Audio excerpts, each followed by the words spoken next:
Hi everyone, Michelle Markey with Medina Domestic Art Studio, and I am back with part 2 of coloring this particular block. And what I want to show you now is how to do the background sky and get the sky in through here. And I'm going to use fabric tinted paint, fabric medium that has been tinted actually with Sukuniko ink. So I do this mainly because I think it's a quick and easy way to get sky.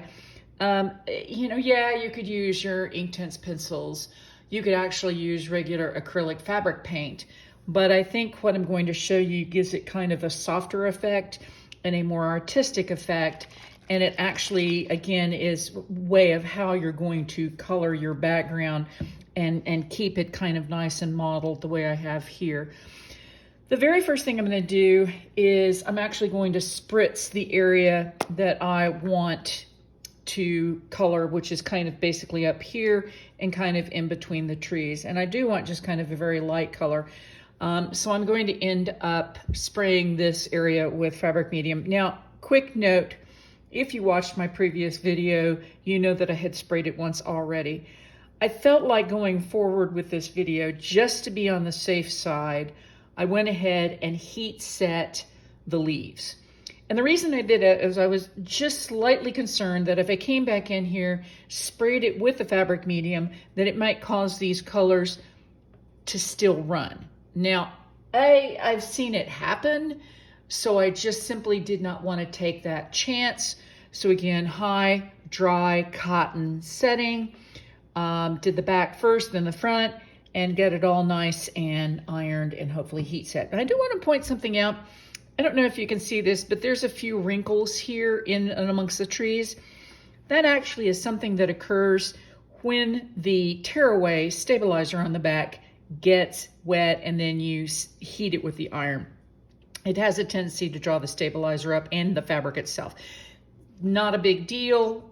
If you want, I don't do this, but you can come back in and maybe take out some of these larger areas of stabilizer.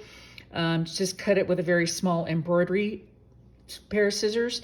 But be very, very careful. You know, once you cut through the fabric, that's it. There's really no way of actually fixing it afterwards. I'm going to leave mine so that you can see what it looks like with the stabilizer. Now, going forward, if you wanted to as well, you could have cut out all the stabilizer around here so that it was just a fabric. But again, it's not something I feel compelled to do at this moment.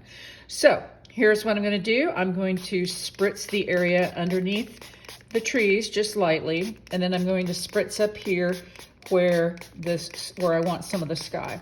Now this is again kind of a more artistic look.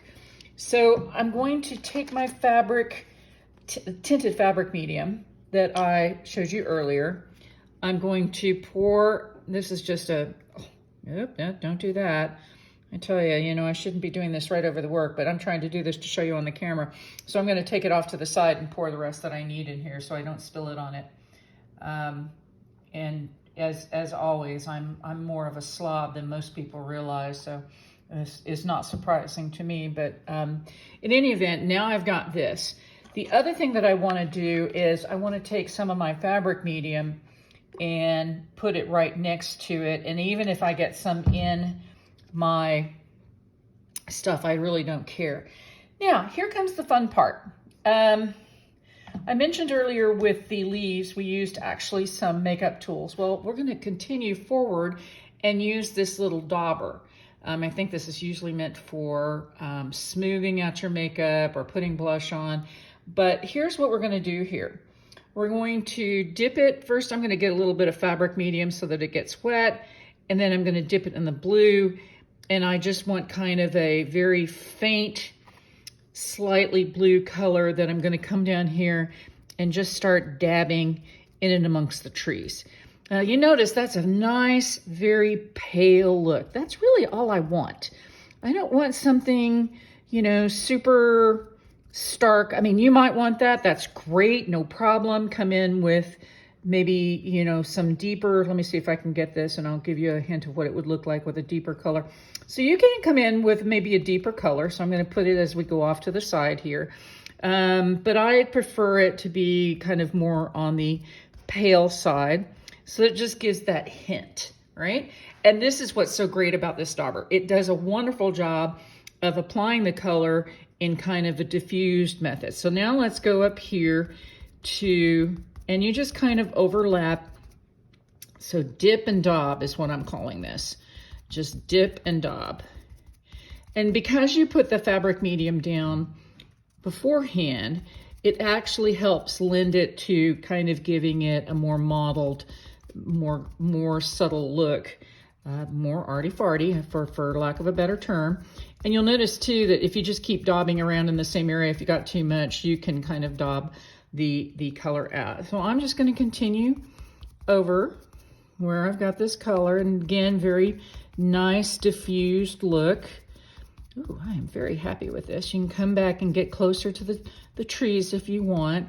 And again, this is just to hint at the sky. This is not supposed to be solid in my mind, at least. Just again, kind of a more artistic look for kind of what I consider one of the more artistic patterns that I've ever seen Embroidery Library put out there. I was quite impressed when I saw this pattern. I was like, oh, great. Finally, something that is not Zentangled or something that could be used for painting. Maybe it wasn't originally designed for that, but certainly it lends itself to doing this. So, and I got a piece of old dried out fabric medium. And again, if you want, you can come back over it, put a little bit more down. Just kind of give it a more modeled look. And as you work it, again, any kind of little edge that you may see, you can actually kind of rub it along just like you would makeup. How about that? Not only does it work on your face, but it works on fabric too. So you can see that I'm just kind of getting a more blended look. I'm almost out of paint. I don't think I really need any more. If I wanted more, I could come back in after the fact, put a little bit more color down, and that would be no problem. So there, how about that? Oh, I love that. That looks great. Now, you know, I'm going to go ahead and color the rest of this in kind of the typical normal way that I would. Down here, I will probably come in and use some fabric paints to color in the water, maybe some fabric paint to color in the grass, and then use some markers to come in and fill in the trees. But just like I did earlier, I am going to let this dry first and then come back in. I'll probably heat set it again just to make sure nothing runs, and then come down here and finish this. So stay tuned for part 3. And if you would like to look at any other things that I have on my website, it is www.medina, M-E-D-I-N-A, DOM, D-O-M-A-R-T-S.com. Thanks for watching.